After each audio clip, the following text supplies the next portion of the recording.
Friends, இந்த வீடியோல நாம ஒரு ஸ்டார்லேருந்து எப்படி ஸ்டெல்லார் மாஸ் பிளாக் ஹோல் உருவாகுதுன்னு பார்க்க போறோம். ஆக்சுவலி நம்ம முன்னொரு எக்ஸ்பெரிமெண்ட் பண்ணியிருப்போம். நம்ம சூரியன் வந்து பிளாக் ஹோல் ஆகுற மாரி. ஆனா நிஜத்தில அப்படி நடக்காது. ஏன்னா, சூரியன் வந்து அந்த அளவு நிறை கிடையாது பிளாக் ஹோலா மாற சரியா. சூரியனோட ஒரு 3 மடங்கு நிறை இருக்க ஒரு நட்சத்திரத்தால பிளாக் ஹோலா மாறதுக்கு சான்ஸ் இருக்கு. சரியா? சரி. நம்ம பிளாக் ஹோல் இப்படி உருவாகுதுன்னு முன்னாடி, நம்ம இந்த நட்சத்திரங்கள் எல்லாம் எந்த கான்செப்ட்ல ஒர்க் ஆகுதுன்னு சொல்லி, இந்த நட்சத்திரம் எல்லாம் ஆல்ரெடி சைஸ்ல பெருசா இருக்கும். சரியா? இது சைஸ்ல பெருசா இருக்கனால இதோட கிராவிட்டி இருக்குல்ல, இது ரொம்ப அதிகமா இருக்கும். இந்த கிராவிட்டி வந்து அதோட லேயர்ஸ் எல்லாமே உள்ள இழுக்க தான் ட்ரை பண்ணிட்டு இருக்கும். இந்த நட்சத்திரங்கள் எல்லாம் மேட் ஆஃப் ஹைட்ரஜன் மோஸ்ட்லி சரியா? இந்த நட்சத்திரம் வந்து இவ்வளோ பெருசா இருக்கனால இதோட கோர் வந்து அதிகப்படியான அழுத்தம் மற்றும் வெப்பத்தில இருக்கும். இந்த அதிகப்படியான அழுத்தம் மற்றும் வெப்பத்தின் காரணமாக என்ன நடக்கும்னா, இந்த கோர்ல இருக்க ஹைட்ரஜன் வந்து அதோட ஆட்டம்ஸ்ல இருக்க நியூக்ளியர் வந்து ஒண்ணோட ஒண்ணு கொலைட் ஆகி ஹீலியம் ஆட்டம உருவாக்கும். சரியா? இத வந்து நியூக்ளியர் ஃபியூஷன் சொல்லுவாங்க. இப்படி நடக்கிறனால கிடைக்கிற எனர்ஜி தான் நமக்கு வெளிச்சமா கிடைக்குது. சரியா? நீங்க சுத்தி பார்க்குறீங்கல்ல என்ன? இந்த வெளிச்சம் எல்லாமே இந்த நியூக்ளியர் ஃபியூஷனால தான் கிடைக்குது. சரியா? இப்படி நடக்கிறப்போ, நான் சொன்னேன்ல இந்த லேயர்ல இருக்க இந்த லேயர் எல்லாம் அந்த கிராவிட்டி வந்து உள்ள இழுக்கணும். இந்த இந்த நியூக்ளியர் ரியாக்ஷனால இத வந்து நியூக்ளியர் ஃபியூஷன் சொல்லுவாங்க. ஃபியூஷன் சரியா?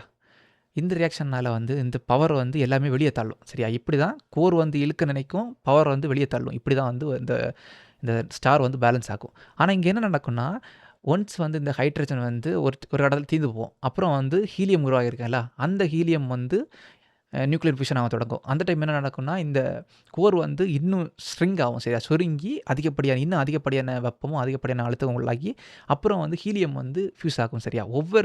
ஒவ்வொரு மெட்டீரியல் ஃபியூஸ் ஆக அதிகப்படியான அழுத்தமும், வெப்பமும் தேவை. அதேமாரி தீர தீர வந்து இந்த ஃபார்ம் ஆகுதுல்ல, இந்த இதெல்லாம் தீர தீர தீர வந்து அடுத்த அடுத்த கட்டத்துக்கு வந்து அது ஃபியூஸ் ஆக தொடங்கும். சரியா? அப்படி hydrogen to helium, helium to carbon, carbon to neon, neon to oxygen, oxygen to silicon, silicon to iron வரைக்கும் வரும். இந்த அயன் வந்த பிறகு என்ன நடக்கும்னா, அயன் வந்து ஃபியூஸ் ஆகாது. இதேமாரி நியூக்ளியர் ஃபியூஷன் வந்து அயன்ல வந்து நடக்காது. ஏன்னா அயனோட ஆட்டம் வந்து ஸ்டேபிளா இருக்கும். சரியா? அதனால வந்து அயன்ல வந்து ஃபியூஷன் நடக்காது. அப்ப என்ன நடக்கும்னா, கிராவிட்டி வந்து வின் ஆகும். கிராவிட்டி வந்து வின் ஆகுன உடனே ஏன்னா ஃபியூஷன் நடக்காத உடனே அந்த பவர் கிடைக்காதுல்ல.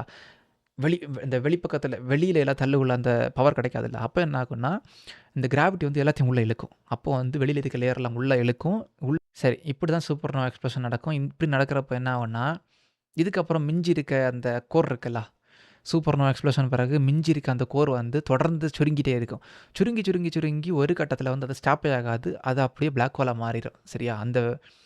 அது வந்து கன்டினியூஸா நடக்கும். செயின் ரியாக்ஷன் நடக்கும். சரியா? அந்த கோர் வந்து சுருங்கி, சுருங்கி, சுருங்கி ஒரு கட்டத்தில அது பிளாக் ஹோலா மாறும். இப்படி தான் வந்து ஸ்டெல்லார் மாஸ் பிளாக் ஹோல் உருவாகுது. உங்களுக்கு புரிஞ்சிருக்குன்னு நெனைக்கிறேன். சரி, நெக்ஸ்ட் ஒரு வீடியோல பார்க்கலாம். நம்ம அப்புறம் வந்து ஏதாச்சும் வித்தியாசமான எக்ஸ்பெரிமெண்ட் பண்ணுவோம். சரியா?